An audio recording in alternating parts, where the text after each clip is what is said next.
গোপালপুর গ্রামে চাষিরা পড়েছে দারুণ বিপদে। গতবারের বন্যায় তাদের ফসলের অনেক ক্ষতি হয়েছে, কাজেই মহাজনের থেকে তারা কিছুদিনের জন্য টাকা ধার নিয়েছিল। কিন্তু লোভী মহাজন আর তার চেলার ষড়যন্ত্রে তাদের সেই ধার আর কিছুতেই শোধ হয় না। এবারে এত কম কেন রে? কি জানি কর্তা, পেয়াদাকে তো সব ঘরেই খবর দিতে বলেছিলাম, তবে মনে হয় বন্যায় অনেককেই ঘরদোর সমেত ভাসিয়ে নিয়ে গেছে। তাই হলে আমার টাকা বাড়বে কি করে? ও নিয়ে কিছু ভাববেন না কর্তা, আমার মাথায় একটা মতলব এসেছে। এই ধারের টাকা কম হলে সুদের টাকা দিয়ে সেটা পূরণ করতে হবে। যাদের টাকা ধার দেবেন তাদের সুদের হারটা বাড়িয়ে দিলেই হলো। এই আয় তোরা এক এক করে।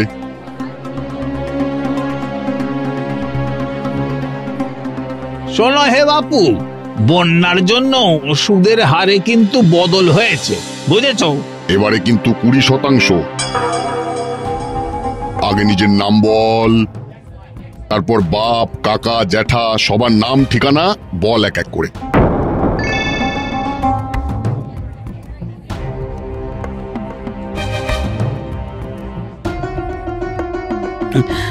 আগে আমার নাম অশোক।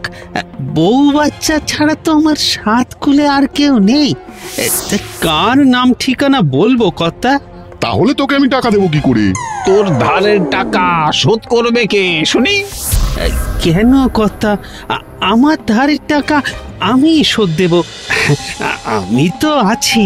হ্যাঁ, সে তো দেখতেই পাচ্ছি, কিন্তু তুই যদি টাকা নিয়ে বউ বাচ্চা সমেত পালিয়ে যাস? আমি গরিব চাষি বাবু, খেটে রোজগার করি। বউ বাচ্চা ছাড়া আমার যা আছে সব ওই জমিতেই। কারো টাকা মেরে চলে যাব? না না না, এসব ভাবাও পাপ। মুখের কথায় কি আর সব হয় নাকি? একটু দয়া করুন কর্তা, না হলে যে পরিবার নিয়ে না খেয়ে মরে যাব। হুজুর, এই সময় সুদটা আর একটু বাড়িয়ে নিন। এমনিতেও বাজার খারাপ, এই সুযোগে টাকাটা দ্বিগুণ করে নিলে মন্দ হয় না।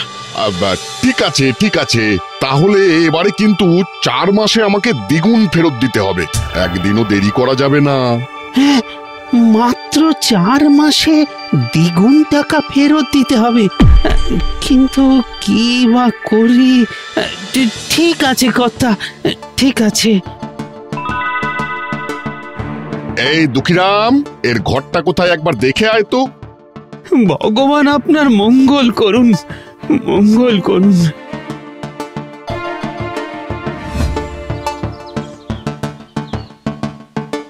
গতবারে বন্যাটা না হলে এইভাবে টাকা ধার চাইতে হতো না।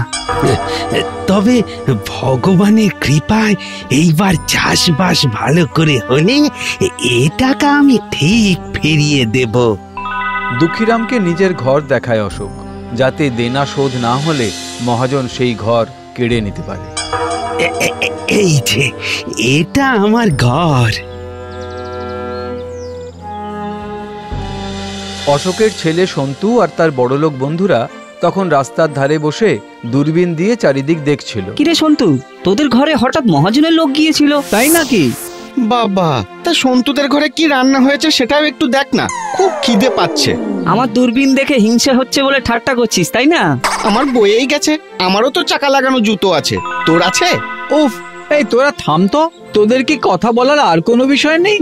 থামবো কেন রে? তোর এসব জিনিস নেই তো, তুই আর বুঝবি কি করে?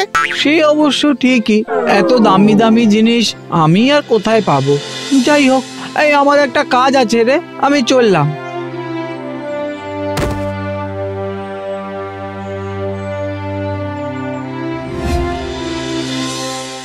কি গো, আর একটু ভাত দি? না না থাক, ধারের বোঝায় গলা দিয়ে আর কিছু নামছে না। তুমি চিন্তা করো না, এমনটা তো আগে হয়নি, নেহাত বন্যাটা হলো তাই। সন্তু তাকে নতুন ঘড়ি কিনে দেওয়ার জন্য বাবার কাছে বায়না শুরু করলো। বাবা, আমাকে কিছু টাকা দাও তো, একটা ঘড়ি কিনবো। আর কটা দিন অপেক্ষা করে যা না বাবা। না, এত বছর ধরে তো অপেক্ষা করলাম, এখন হাতে টাকা আছে, এখনই দাও। আচ্ছা আচ্ছা, 200 টাকা দেবক্ষণ।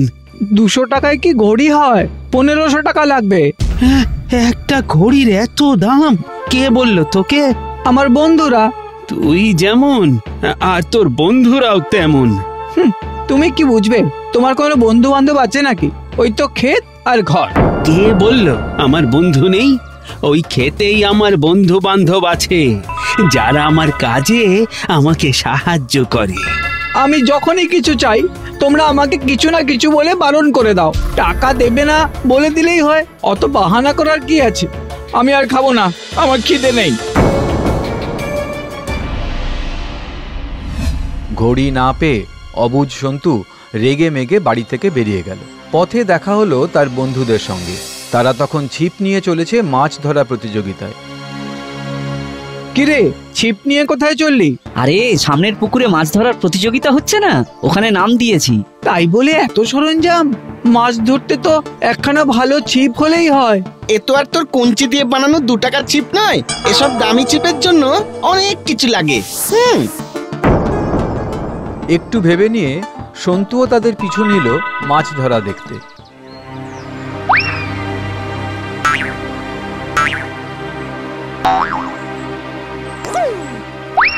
চুপি চুপি বন্ধুদের পাশে গিয়ে বসে পড়ে সন্তু।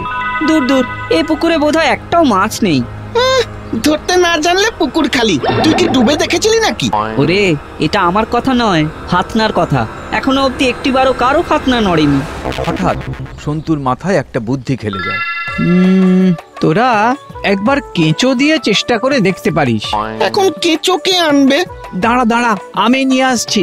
আমাদের জমিতে অনেক কেঁচো আছে, দেখেছি আমি।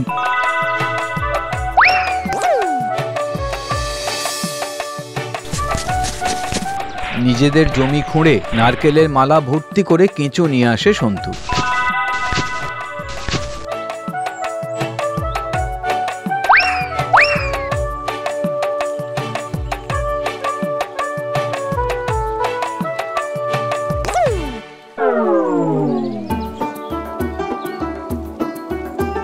এই নে।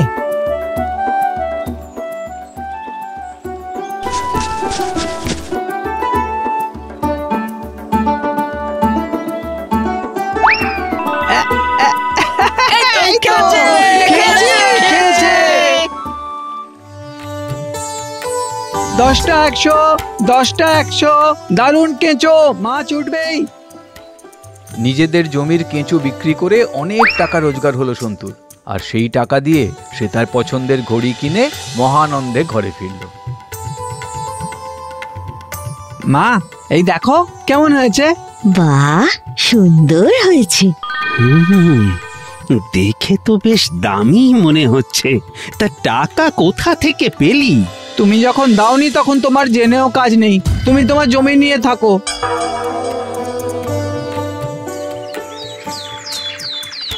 এদিকে চাষের জমির তদারকি করতে গিয়ে অশোকের তো মাথায় হাত।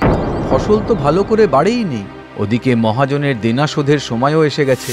কি হবে এখন? এতদিনে এইটুকু? অর্ধেক তো অঙ্কুরই বের হয়নি। ঠিক সময় ফসল না হলে মহাজনের টাকাটা ফেরত দেব কি করে?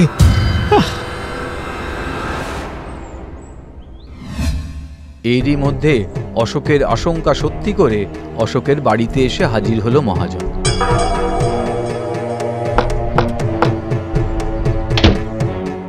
কিরে, তোর ঘরে কি ক্যালেন্ডার নেই? আসলে বাবু, ওই সময় মতো ফসল হয়নি, তাই ফেরত দিতে পারিনি। আমি তো চাষ ফসল কিছুই বুঝি না, আমি শুধু টাকা বুঝি, টাকা। আমাকে আমাকে আরেকটু সময় দেন কথা। আমি আপনার সব টাকা ফেরত দিয়ে দেব। একটু দয়া করুন কথা। ঠিক আছে, ঠিক আছে, এবারে 4 গুণ দিতে হবে। দূর থেকে সমস্ত ঘটনা লক্ষ্য করল সন্তু। পরের দিন সকালে বাবার কাছে গিয়ে বলল, বাবা, আমাদের জমিতে তো অনেক কেঁচো আছে। যারা মাছ ধরে তাদের কাছে বিক্রি করলে কিন্তু বেশ কিছু টাকা হবে। না বাবা, না, আমি আমার বন্ধুদের বিক্রি করতে পারবো না। কেঁচো তোমার বন্ধু? সেদিন তো আমার কথার মানেই তুই বুঝতে পারিসনি। কেঁচো শুধু আমার নয়, সব চাষিদেরই বন্ধু। ওরাই তো মাটির তলার মাটি কুড়ে কুড়ে ওপরে এনে জমি উর্বর করে, তবেই তো ফসল ভালো হয়। ইস, আমি আমার বন্ধুদের মতন হতে গিয়ে বাবার বন্ধুদের কেড়ে নিয়েছি। সেই জন্যই বোধহয় জমিতে ভালো ফসল হয়নি। এতদিনে নিজের ভুল বুঝতে পারল সন্তু। বুঝতে পারল যে জমি থেকে সব কেঁচো তুলে নিয়ে গিয়ে কত বড় ক্ষতি করেছে সে। বাড়ি থেকে বেরিয়ে সন্তু সোজা চলে গেল ঘড়ির দোকানে।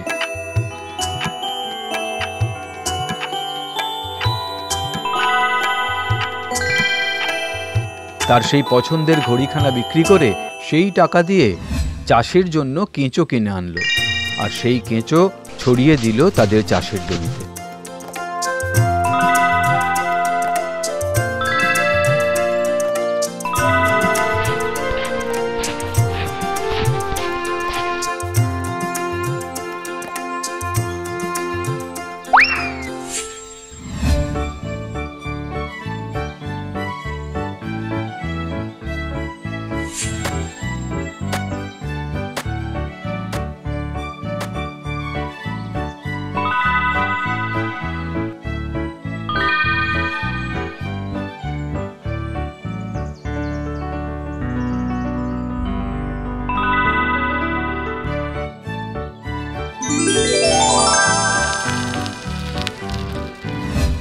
ভাই সন্তু, কিছু কেঁচো চাই আমার। আবার প্রতিযোগিতায় নাম দিয়েছি। কিছু কেন, একটাও দিতে পারবো না রে। বন্ধু হয়ে এরকম করিস না ভাই। তোরা যেমন আমার বন্ধু, ঠিক তেমনি মাটিতে থাকা এই কেঁচোগুলো আমার বাবার বন্ধু। হ্যাঁ, কেঁচো আবার কারো বন্ধু হতে পারে নাকি? হ্যাঁ বাবা, পারে পারে। যারা নিঃস্বার্থ ভাবে আমাদের উপকার করে তারাই তো আমাদের বন্ধু। আসুন আসুন কথা, আসুন।